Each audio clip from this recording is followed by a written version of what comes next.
IOB connect ஆப்ல எப்படி fund transfer பண்றது அப்படிங்கறத பத்தி தான் டீடைலா பார்க்க போறோம். பாக்குறதுக்கு முன்பாக சேனலை சப்ஸ்கிரைப் பண்ணிருங்க. வீடியோக்குள்ள போலாம். ஐஓபி கனெக்ட் ஆப் ஓபன் பண்ணிருங்க. ஓபன் பண்ணிட்டு கீழே பேமெண்ட் அப்படின்ற ஆப்ஷன் இருக்கும், அதை கிளிக் பண்ணிருங்க. கிளிக் பண்ணதுமே டிரான்ஸ்ஃபர்னு கொடுத்துருப்பாங்க. அந்த டிரான்ஸ்ஃபர் ஆப்ஷனை கிளிக் பண்ணி அதில் குயிக் பெயின் இருக்கும், அதை கிளிக் பண்ணிடுங்க. கிளிக் பண்ணிட்டு அதில் ட்ரான்ஸ்ஃபர் வைவா அக்கௌண்ட்னு கொடுத்துருப்பாங்க, அதை கிளிக் பண்ணிடுங்க.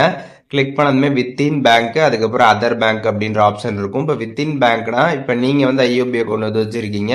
இப்போ இன்னொருத்தவங்களுக்கு நீங்கள் அனுப்ப போறீங்களா, அவங்களும் ஐஓபி அக்கௌண்ட்டே வச்சிருந்தாங்க அப்படின்னா நீங்கள் வித்தின் பேங்க் செலக்ட் பண்ணி அமௌண்ட் ட்ரான்ஸ்ஃபர் பண்ணுற மாதிரி இருக்கும். அதில் கீழே பார்த்தீங்கன்னா பே டு கொடுத்துருப்பாங்க. அதை நீங்கள் கிளிக் பண்ணி உங்களோட அக்கௌண்ட் டீட்டெயில்ஸ்லாம் நீங்கள் என்ட்ரு பண்ணுற மாதிரி இருக்கும். அண்ட் மேலே இங்கே பார்த்தீங்கன்னா நீங்கள் அமௌண்ட் எவ்வளோ அப்படின்றத என்ட்ரு பண்ணிட்டு கீழே பார்த்தீங்கன்னா பில்லு, டொனேஷன், கிஃப்ட், இன்வெஸ்ட்மெண்ட் அப்படின்ற ஆப்ஷன்ஸ்லாம் கொடுத்துருப்பாங்க. அதில் ஏதாச்சும் நீங்கள் ரேண்டமாக செலக்ட் பண்ணிக்கலாம். செலக்ட் பண்ணிட்டு கீழே பே டு கிளிக் பண்ணி அக்கௌண்ட் நம்பரு, அதுக்கப்புறம் திருப்பி அக்கௌண்ட் நம்பரை ரீஎன்ட்ரு பண்ணிட்டு அதுக்கப்புறம் ஹோல்டர் நேம்லாம் என்ட்ரு பண்ணிட்டு டன் கொடுத்துட்டு நீங்கள் அமௌண்ட்டை ட்ரான்ஸ்ஃபர் பண்ணிடலாம் உங்களோட எம்பிஎன் என்ட்ரு பண்ணி. இது வித்தின் பேங்க்கு பண்ணக்கூடிய மெத்தடு.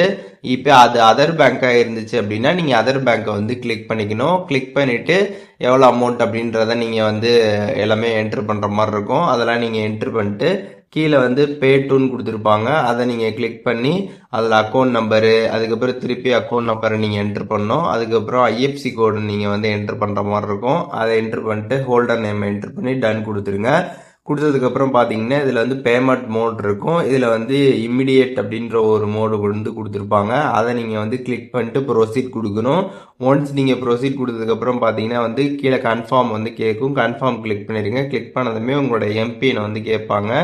எம்பிஎன் நீங்கள் என்ட்ரு பண்ணணும். என்ட்ரு பண்ணதுக்கப்புறம் ஓடிபி பார்த்தீங்கன்னா உங்களோட மொபைல் நம்பருக்கு வரும். அதை பார்த்து கரெக்டாக என்ட்ரு பண்ணிட்டு ப்ரொசீட் கொடுத்துட்டீங்க அப்படின்னா உங்களுக்கு பேமெண்ட் பார்த்தீங்கன்னா சக்ஸஸ்ஃபுல்லாக ட்ரான்ஸ்ஃபர் ஆகிடும். உங்களுக்கு எம்பிஎன் என்ன அப்படின்றது தெரியல அப்படின்னா அதை எப்படி ரீசெட் பண்ணுறது அப்படிங்கிறத பற்றி நம்ம சேனல் ஆல்ரெடி வீடியோ போட்டிருக்கோம். டிஸ்கிரிப்ஷனில் லிங்க் கொடுக்குறேன், வேணா நீங்கள் அதை செக் பண்ணி பார்த்து உங்களோட எம்பிஎனை ரீசெட் பண்ணிக்கலாம். அண்ட் இப்போது இந்த வீடியோ மூலியமாக எப்படி ஐஓபி ஆப்பில் நம்ம அமௌண்ட் ட்ரான்ஸ்ஃபர் பண்ணுறது அப்படிங்கிற டீட்டெயில்ஸ் தெரிஞ்சிருப்பீங்க. இதில் எதுவும் உங்களுக்கு டவுட் இருந்துச்சு அப்படின்னா கமெண்ட்ஸில் மென்ஷன் பண்ணுங்கள், நான் எல்லாருக்குமே ரிப்ளை பண்ணுறேன்.